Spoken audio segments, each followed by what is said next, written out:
This conference will now be recorded. Please, as a reminder, to keep your phone or your mics on mute and the cameras off while the webinar is ongoing. We will allow for time at the end of this presentation for questions and answers, and use the chat box for that. Use the chat box feature for that purpose, and we'll be able to get to all your questions. I would like to introduce Natalie Gilmore, who will be introducing our speaker for today. She is the task force chair-elect for the Aphasia and Communication Task Force for the Stroke ISIG. So Natalie, if you don't mind.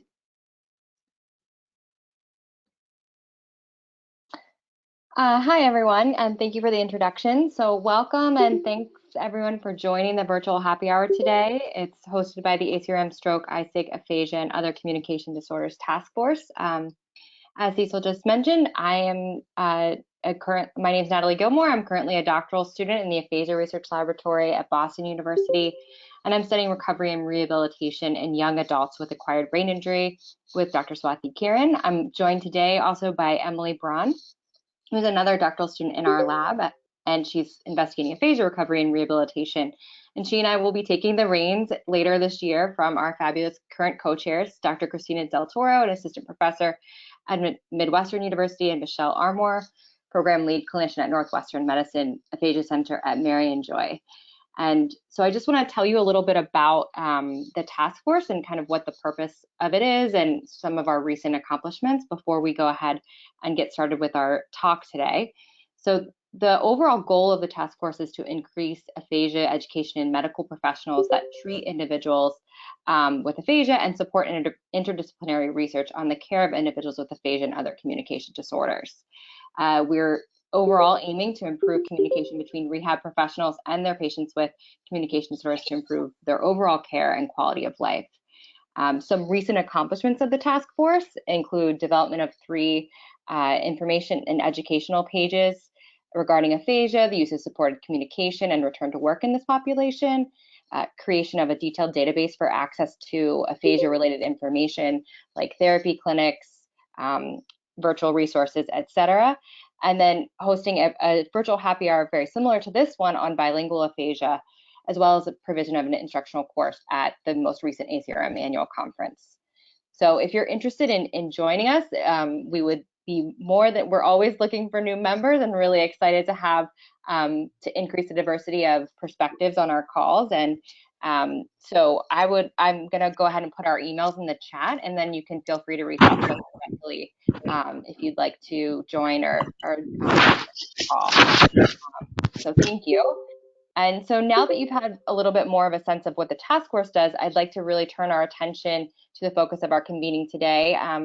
Dr. Ellis, if you want to put on your video, possibly, if that's okay, I'd like to introduce you. Hi, thanks so much for joining us. Great to see you. Yeah, I can't get it to come on. I just had it on. Just a second. There we go. Wonderful, wonderful. Thank you. So I'd like to introduce Dr. Charles Ellis Jr. and extend our deepest appreciation to him for being here to share his work with us today. Dr. Ellis is a professor and the director of doctoral education in the Department of Communication Sciences and Disorders at East Carolina University. He's a licensed and certified speech-language pathologist who received his Bachelor's of Science and Master's degree from the University of Georgia, Athens, and Doctor of Philosophy from her PhD from the University of Florida. Dr. Ellis's academic concentration focuses on adult neurogenic disorders, and he teaches courses related to aphasia and cognitive disorders. He was awarded the American Speech Language Hearing Association Certificate of Recognition for Special Contribution in Multicultural Affairs in 2011, and the Fellowship of the American Speech Language Hearing Association in 2014. And today we're fortunate enough to have him here with us, and he will be presenting disparities in stroke outcomes, looking upstream and downstream for solutions. So without further ado, I'd like to have him get started, if possible. All right, I think you can see that. Is that correct? My box is in the right place. So yes, thank you all for, okay, good. Thank you all for being on today. I think this is one of those talks where we'll probably leave with more questions than answers. And although my background is in speech pathology and a lot of it related to aphasia, I kind of wanted to take a step back because of the diversity of the audience to talk about some of the issues that are related to disparities in stroke outcomes in general. And then we can think about how those apply to our different disciplines. Because some of the outcomes that I'm going to report today, we see some of the same kind of outcomes in the study of aphasia. So what I would like to do is to just discuss disparities in stroke outcomes in general and focus on post-stroke disability, and hopefully we can translate that into our individual disciplines. I'd like to think about, talk about this and some of the evidence that exists for comorbid disease duration, social determinants, and health, and how some of these upstream, or the factors that occur prior to our working with clients with disability, may be affecting some of the outcomes that we're measuring.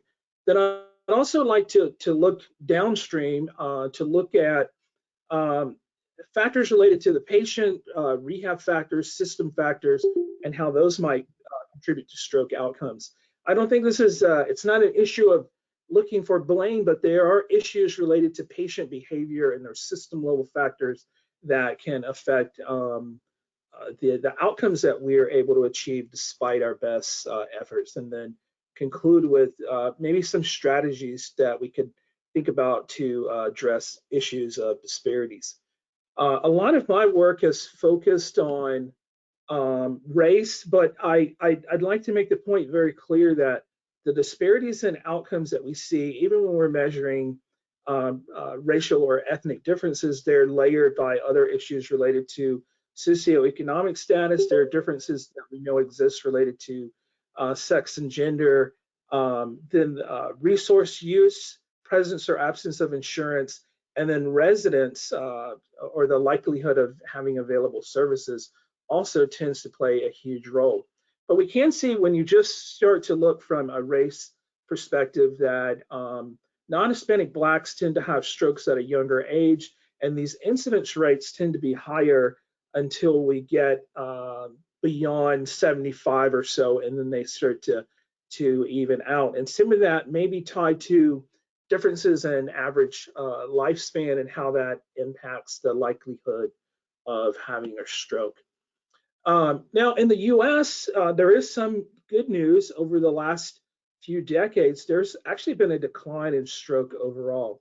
Unfortunately, we have not seen the same decline in non-Hispanic Blacks, in that those rates are staying fairly consistent. But there is some good news overall that there's this general decline, and our research needs to focus on why this might not be occurring in the same way in Blacks and other racial minorities.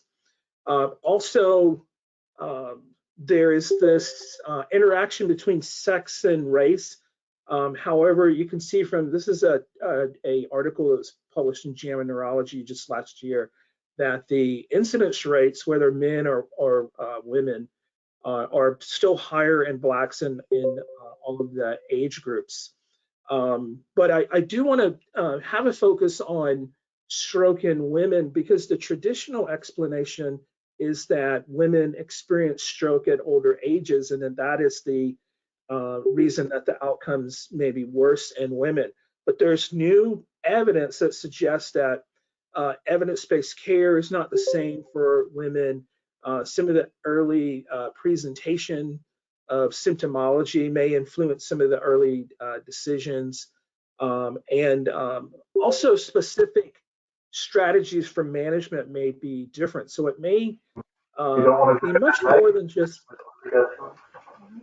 it may be much more than just women experiencing strokes at older ages. So in this talk, I'm going to try to bounce back and forth between evidence that exists that we probably should consider in the rehab disciplines related to race, and then also men and women. Now, this is an interesting article that was published in 2015, and in this article, they highlight this idea that that recovery by race may be similar in the earliest part of the recovery period, and then something happens when stroke survivors go back to their communities, and that the trajectories are very different between Blacks and whites in this, what we call this community living period. And there are several factors that are happening there. That there are medical factors, complications with readmissions, recurrent stroke, and other comorbid diseases, issues related to depression. Then there seems to also be some differences in social networks, social support, self-efficacy, and then just the cohesiveness of communities. And then finally, that there are some differences in home accommodations, mobility accommodations, and transportation availability. This becomes very tricky because it may suggest that we're blaming communities, or we're blaming behavior. And I don't think it's necessarily that we're blaming one or the other, but there's fair evidence that something is happening during this period that does not result in optimal outcomes across different racial ethnic groups. So there's a couple of different thoughts. This is a study that was just published in Ethnicity and Disease Evaluating Stroke Recovery, and they evaluated activities of daily living, fine motor skills, and gross motor skills in a cohort of 1,000 Blacks and whites, and they found that both females and Blacks were more likely to have significantly greater post-stroke motor difficulty. Although the article is focused primarily on race, we can also see that women also have greater post-stroke disability, and I think it could be a little tricky if we're just thinking about this in terms of race and also not considering a wide range of other factors. There, you can see in the logistic model there in the table that they did control for other variables, but the evidence is kind of showing that even with this type of control, that it doesn't necessarily capture everything that's going on in these environments, and thus issues of race and sex and gender can be difficult to clearly define the factors that are driving ultimately any type of difference in outcomes. But they did conclude in the study that Blacks are living with strokes have a greater odds of having difficulties, that Blacks had greater comorbidities at the time of stroke onset. And I'd like to talk about that from a kind of an upstream factor, that there's pretty good evidence that Blacks have earlier onset of many of these comorbid diseases that impact the vascular system, and it's not necessarily clear how that affects the types of outcomes that we're measuring. So the bigger thought is that if you have two people that come in, one who's non-Hispanic Black and one who's non-Hispanic white, and they're the exact same age and they have the exact same comorbid profile, they could still be very, very different. Because if you have one group that the onset of comorbidity starts at a much earlier age, then the greater damage to the vascular system is different. And although you're measuring two people with similar comorbid profiles, they're very different in how they arrived at having the stroke and the likelihood of the deficits after stroke. So finally, they concluded that Black race must always be taken into consideration when also identifying post-stroke therapy options, because of some of the comorbid disease differences, some of the issues related to differences in stroke severity, stroke type, and those may be impacting the types of therapy approaches and the client's ability to utilize different approaches successfully. So if we start to look upstream, I think there's some very interesting information related to race and sex and gender that I don't know that we always consider. We do understand that clients come to us with different chronic diseases, but I don't know that the literature consistently tries to measure things like duration of disease. And here's one example. In this study, they evaluated the duration of hypertension. And what they found very consistently is that hypertension in non-Hispanic Blacks, and this is a study of children, starts at a much earlier age than it does in similar kids who are non-Hispanic white. So the long-term effects of this longer duration is not necessarily captured even when we're measuring the presence or absence of hypertension. Similarly, in this is just recently, this was published last year in JAMA Cardiology, and some of the same issues with women, that women, for whatever reason, that their baseline elevation in blood pressure starts at a much earlier age and progresses in a different trajectory than men. So again, you have these two people, a man and a woman, that come in at the same age and both having hypertension, that they didn't necessarily arrive there in the same way. And from a physiological level of impact on the vascular system, the outcomes that we're measuring may not be capturing all of these issues. Similarly, duration of type 1 diabetes.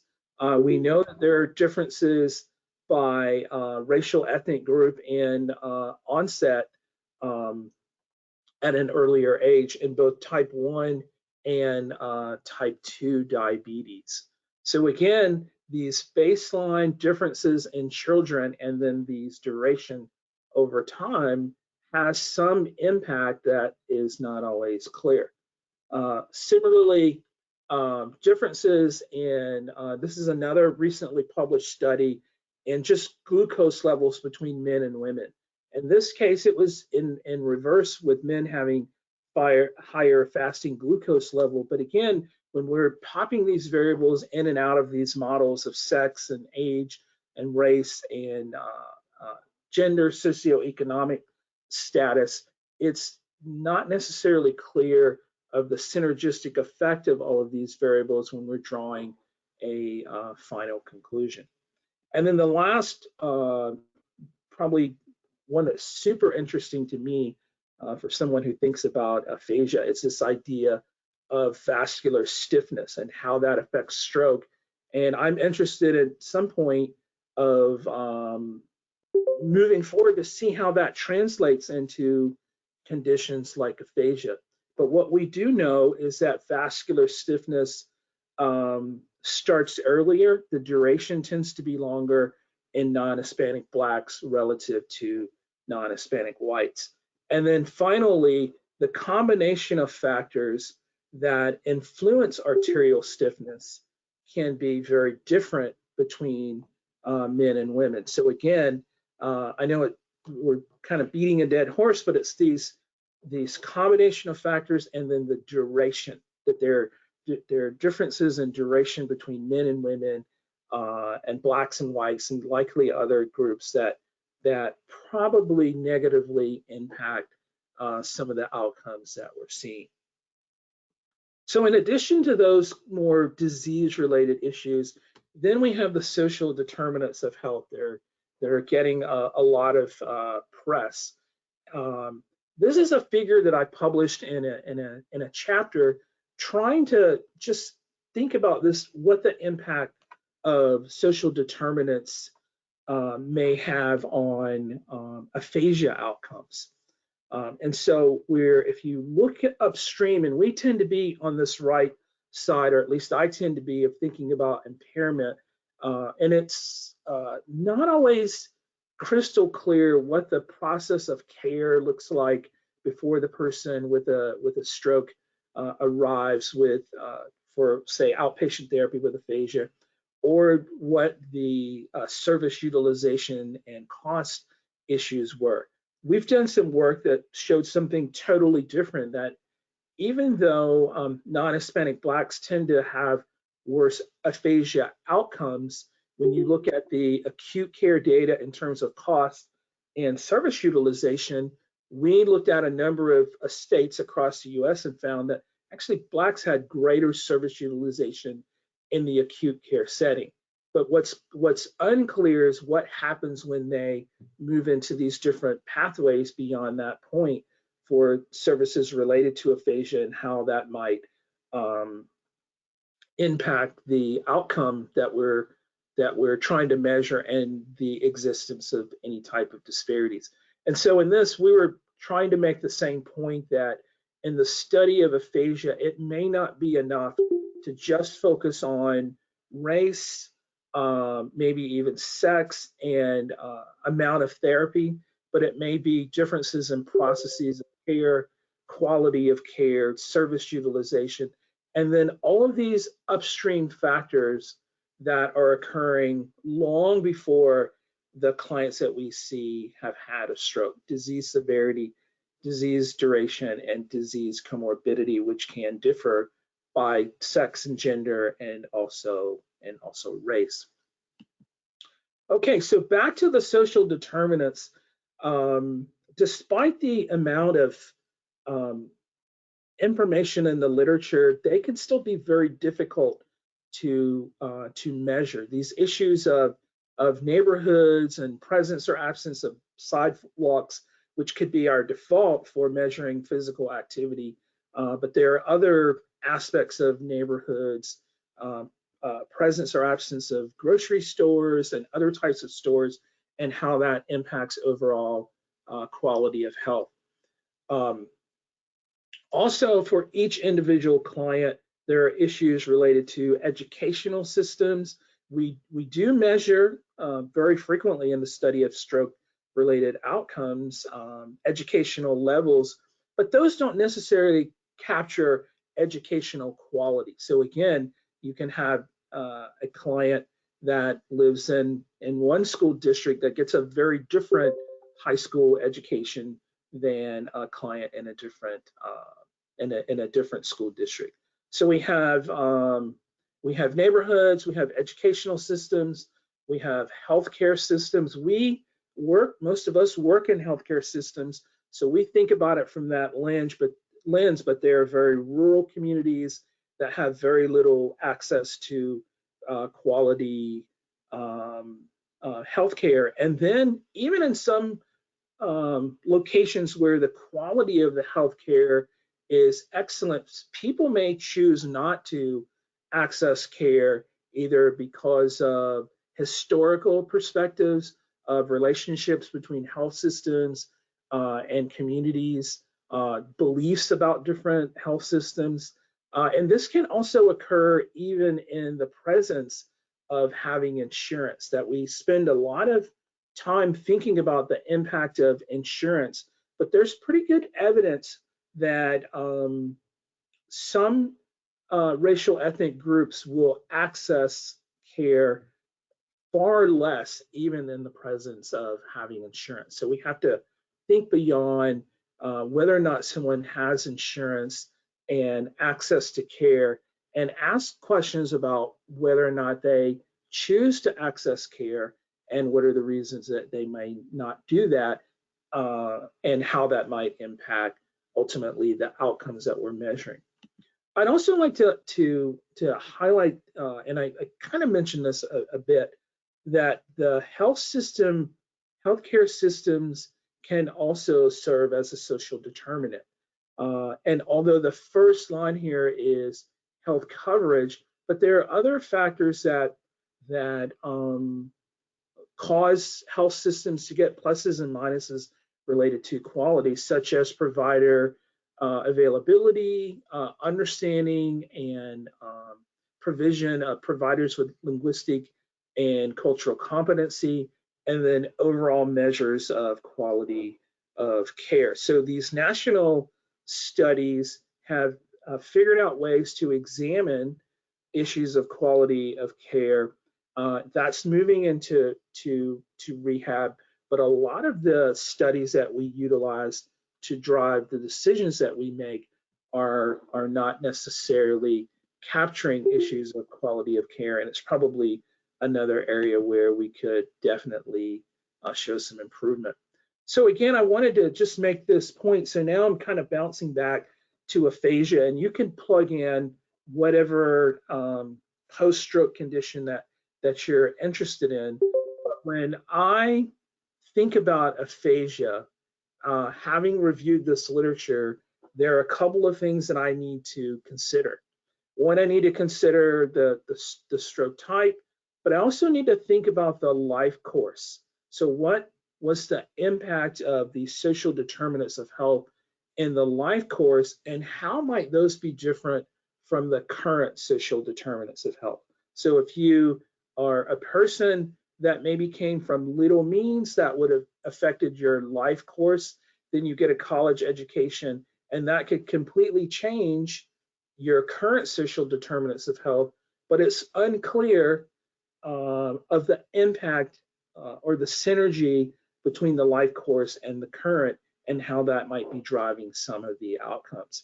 So again, social determinants play a huge role, and although there's been a lot of movement, I think there's still a lot to understand in terms of how they might impact rehab outcomes.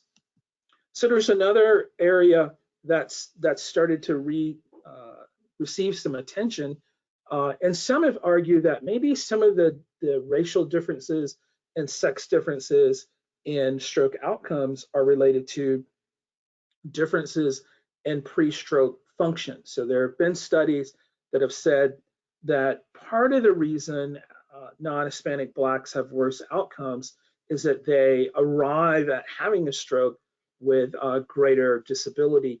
And some of the same arguments have been made, or studies have shown evidence that the same exists for women who are of older age relative to men. So this is a nice little study by Burke and colleagues from 2015, I believe it is, and they were asking this general question of whether these worse outcomes are related to deficits prior to the stroke, or if African American survivors had worse functional and cognitive outcomes than whites and more activity limitations, and if so, is it related to pre-stroke function? And what they found is that racial disparities and activities of daily living are not necessarily due to pre-stroke activity limitations. Instead, the differences appear largest in the first 2 years. And so if we go back to that early figure that showed that the differences in the community environment, that clearly something is happening beyond the stroke that's driving some of these outcomes. And it may not necessarily be that stroke survivors are coming with differences in pre-stroke disability. The literature is quite mixed in that area. So for every study that you find that draws this conclusion, there are others that say that there are clear differences in pre-stroke function. The same in the study of sex differences. There are studies that suggest that the primary driver of sex differences in stroke outcomes is that women are older and have greater post-stroke disability. And this study concluded that we definitely have to consider the confound of greater post-stroke disability, because there is some evidence, and when you look at this bottom slide, and these are measures of modified Rankin scores, that women may have some degree of post-stroke disability that is greater than men, and that may be driving some of the outcome. So this literature in all of the areas, and I only tried to focus on 2 variables of race and sex and gender, but there are many other variables that we have to account for, and many of those studies are still showing differing outcomes, which makes really truly understanding disparities in stroke outcomes and developing clear interventions to improve the disparity gap very different. So we kind of looked upstream, social determinants, disease duration, but then we also need to look downstream. Again, when I put these slides together, I always feel like I'm blaming someone, and that's not the case. What I'm trying to suggest is that there are differences in patient behavior, provider behavior, and systems, and how they contribute to disparities in outcomes. So again, if we go back to this community living period, are there some patient behaviors or factors that might be driving outcomes? One place that we might look is social networks. Traditionally, we have looked at a measure of social support, which could be an index of one person or a number of people. But the more recent evidence that has been derived from patient research and basic science and animal research suggests that it's really these networks that do a better job of helping facilitate stroke recovery. That even when you look at animal models, those who have stronger networks have greater neuro recovery. Now, so what does this mean for stroke? I think we have to think about the network, and as clinicians, we oftentimes think about the social support of the person who brings them for a rehab, the person or person, but it could very well be that it's this extended network of people and how they contribute to the recovery process and supporting the stroke survivor that may be driving the outcomes. I think about it in this way. I live in North Carolina, and all of my family lives in Georgia. But if I were to have a stroke or some other major event, I have a very strong friend and church network that would provide, I believe, the same kind of support that my family would if I lived in Georgia. So if you just looked at my family structure, you would think, wow, he's really in trouble, but it's really this network of people. And studies are showing in a number of different areas that these networks can look very different across stroke survivors, and they can shrink very quickly post-stroke and dictate some of the outcomes that we see. Similarly, beliefs and attitudes about healthcare use can drive some of the outcomes. We generally hope that people want to come to our services and they want to get better, but there are many folks who have different belief systems. Some can have fatalistic beliefs of, hey, it is kind of what it is, and no amount of therapy is going to improve that outcome. And certainly beliefs and attitudes can drive the focus and commitment in therapy, and it can also drive how they utilize rehab care. I bet we've all had that client who shows up every week because someone in their family is dragging them to the therapy and not necessarily because they want to be there.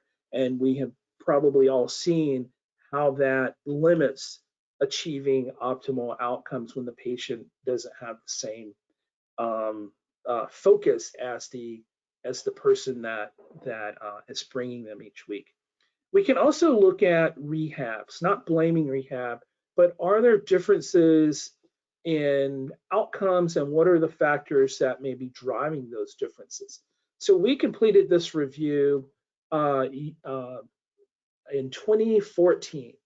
And so we tried to look at this or ask this question from two different vantage points.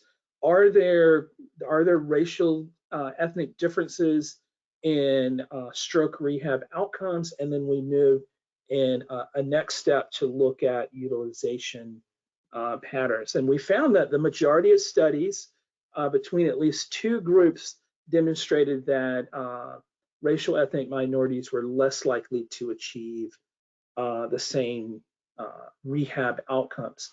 But again, these studies were highly variable, and it gets back to the same question of what's happening in this community period. What's happening after discharge? Rehab is part of that process. And how does our understanding of this period drive the outcomes that we see? Similarly, we evaluated rehab utilization. So that was kind of our next step. If there are these differences in outcomes, is it related to utilization patterns? And utilization can include what's recommended and then what's received. The literature was mixed, and at the time, there just wasn't enough in the literature to draw a strong conclusion. So we concluded that there may be some differences. Studies that evaluated number of visits, types of services that were recommended were a bit mixed. And I think it's an area where we still need to do more work. Another question that I always have is how does our approach to evidence-based services, evidence-based practice, how does that translate into outcomes? Is it are we thinking about this from an equality standpoint, that everybody gets the same best care, or do we think about it from an equity standpoint of different best care based on a range of factors, and what drives those factors? So again, that makes it extremely hard to separate out the differences of, sorry about this phone, in those areas. But again, I think it is a place where we need to look and ask more questions about evidence-based approaches. I'm certainly not arguing that there are that we're going about this wrong, but I think we do have to think about this in a different way. And then finally, I would like to say that there are just conflicts in the healthcare in the United States, that we have clinicians, we have patients, we have third-party payers, and they don't always have the same goals. And when we try to take a step back and look at the outcomes that we're achieving, it's not clear, not entirely clear, what is driving some of the outcomes. Is it simply that there's differences in maybe how clinicians approach evidence-based care? Are there differences in patient beliefs and attitudes? Or is it this big issue of insurance and policy? There was a great book that was published by, I think, Daniel Dawes, I think, on the political determinants of health. And I would encourage you, if you're interested in disparities in outcomes, to look at kind of the history of the US healthcare system and how politics have influenced a lot of the outcomes that we see. And then this is kind of where I want to end here, of asking this question of the evidence-based care. It seems that especially when I'm trying to train students or beginning clinicians, there doesn't seem to be this third arm here of really understanding patient values and preferences, and that what is the difference between non-compliance and poor motivation, or someone who's simply depressed. So it's how are we doing with this third side, and then should we integrate more of what we know about the upstream disease effects? So we get to this point, and here's where we are, that there are potentially contributors in stroke outcomes that are very complex. And when we plug in a variable or try to control for a variable and draw a conclusion, I think could be quite problematic, because people, they arrive in different ways, they have different value systems, they have different access, and so trying to control a variable or two may not get us where we need to be in exactly understanding some of these outcomes. So I think that research approaches definitely have to be interdisciplinary, they have to be systematic, they have to be programmatic. And so even when I'm asking questions about aphasia outcomes, there needs to be other disciplines who are thinking about access issues from a policy standpoint. There should be other interdisciplinary teams who are thinking about the overall person and the stroke characteristics, the disease characteristic, disease burden, and how that might influence, say, an aphasia outcome. And then we have to think about, without blaming, the complex belief systems and attitudes and actions of patients, providers, and systems, that these all operate in a very different fashion, but they can also operate in a very synergistic way that drives outcomes. And I'm not sure if our method of measuring captures all of these different pathways.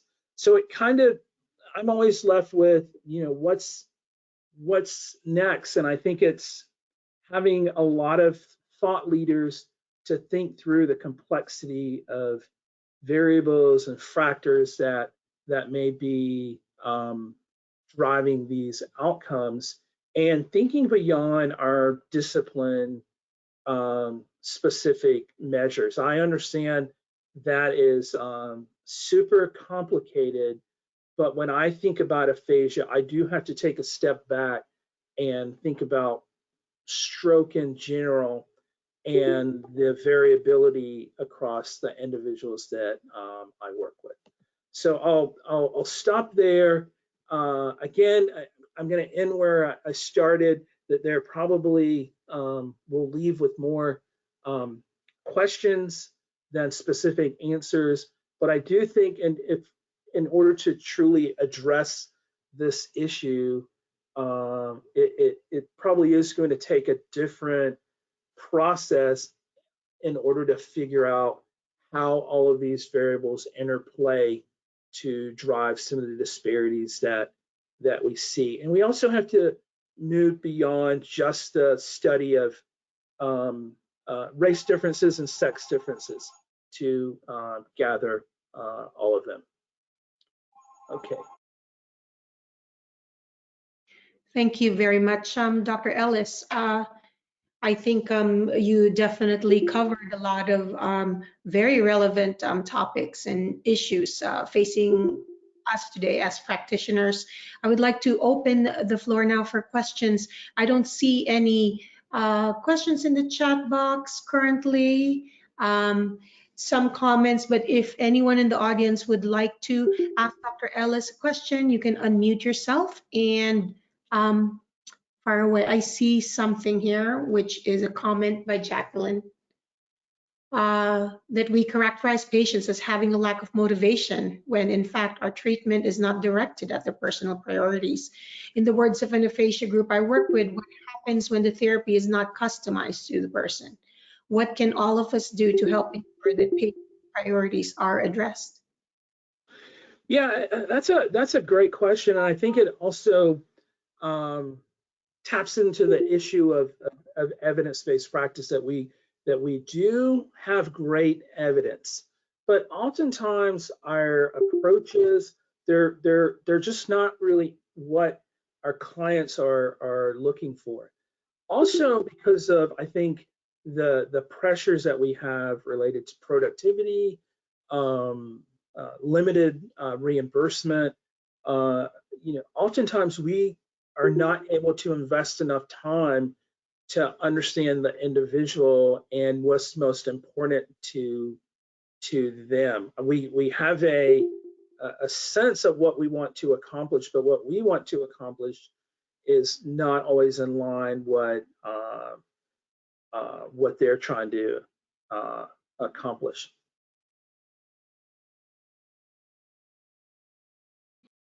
I think awareness is definitely the first step. I know that there are certain, I was trying to look for it while you were talking to Dr. Ellis, there are certain tools that we ourselves can measure our own set of biases and prejudices that we bring to the table. And I think that's a first step towards a more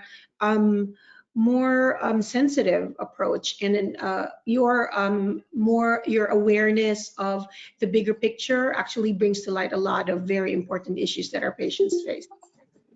Do we have any questions, audience? Yeah, there was a comment on diversity and disparity of interactions. The literature in the global medical literature does indicate that when there's a lack of race concordance between patient and provider, that the assessments of the quality of the interaction tend to be more negative. There's less information on how it truly impacts the outcome, and those studies that have measured outcomes when there's lack of race concordance still tend to point back to the issue of the perception of quality. So it's not entirely clear of that relationship, but we do know that a lot of patients are more likely to report more satisfaction and quality when they have a provider of their same race. That is clearly an issue, and all rehab disciplines are grappling with how to improve the diversity of practitioners. And until that happens, I think it's going to be difficult to really understand exactly how it impacts the outcome. There's a question from Dr. Ellis here on motivational interviewing, if that is a tool that we can use to get buy-in. I think we're already seeing that somewhat in the literature, but I'm not sure that it's across all rehab disciplines. And I certainly, there's a lot that I don't read, but I think it's definitely an opportunity for us to better understand the patient's perspective. And there's a question here from Seema. In literature reviews done, how does the data compare between countries with public healthcare systems and data compared to the US? I would guess that question has more to do with disparities in outcomes. I think we're seeing that when there are countries that have similar representation of different racial ethnic groups, that we do see some of these same disparities. But because the health systems are different, I'm not sure that we know the exact drivers. And I'll have to be honest, I don't spend as much time with the country comparison. It's probably an area that I probably need to spend a bit more time understanding the specific drivers of those differences. Do we have any other questions from the audience?